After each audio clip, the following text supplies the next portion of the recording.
Nabili ko to ng 163.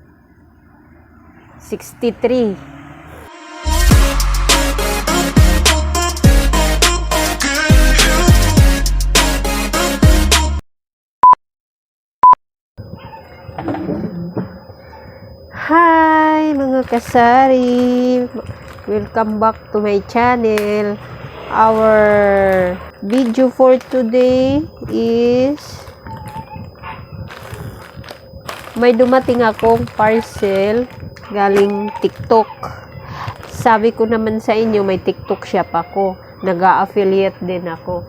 So, ang ginagawa ko, i-add ko muna sa showcase ko and then doon ako order para may commission ako. So, may kita ako sa shop. Ngayon, may kita din ako dito. Wow! Isa pala itong shoe wipe. Itatry ko dito itinda sa tindahan ko ang shoe wipe. Galing to sa TikTok shop ko. Affiliate lang ako doon.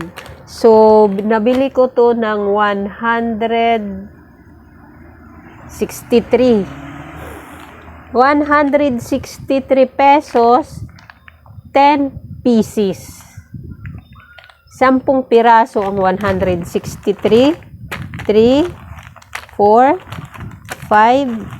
6, 7, 8, 9, 10. Ginamit ko na yung isa. Itinry ko kasi doon sa sapatos ko kung totoo. Totoo nga. Kasi syempre, bago natin itinda, patunayan muna natin kung effective talaga yung tinitinda natin. Oh, yes. So, it's true. Nakakalinis talaga ng shoes. So, ito, ibibenta ko dito ng 25 ang isang pack.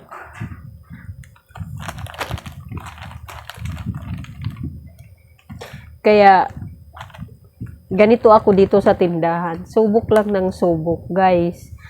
Kung ano yung mga naiisip nyong itinda, i-display nyo sa tindahan nyo. Try lang ng try kung ano yung mabenta. Yes! Yung mga add-ons ba? Hindi lang puro na lang nandyan na yung mga primary needs ng tao, di ba? Yun na yun. Kaya, magdagdag ng iba pang mga gaya sa akin ngayon, meron akong corn coffee, meron akong mga wipes, mga beauty product. Ngayon, ito naman, shoe wipe. Ang itatry kong i-display dito sa tindahan. Bibenta ko siya ng 25. So, yung 25 times 10 to 50 minus 163. So, not bad. Kung kikita ka naman ng okay lang. Kikita ka sa isang kikita ka ng 100, ay ng 87. Sana mabenta siya.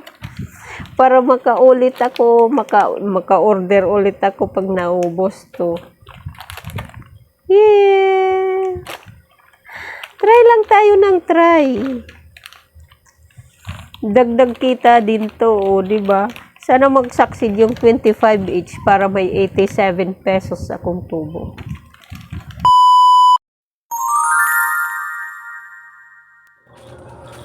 Ay, meron ulit dumating na isa pang parcel. I-unpack natin. Para to sa anak ko. Nabili ko to sa TikTok live selling. Alam nyo kasi ako ang mura, mga lightweight na gold hikaw. So, ayan siya. Heart shape na hikaw. May pakaw. So, that's it for this video. Welcome back to my channel at maraming salamat sa lahat ng mga sumusuporta ng mga videos ko. Thank you so much. Maraming salamat. Shout out sa lahat, lalo na sa mga subscribers ko. Ingat tayong lahat. God bless. Bye-bye. Thank you for watching.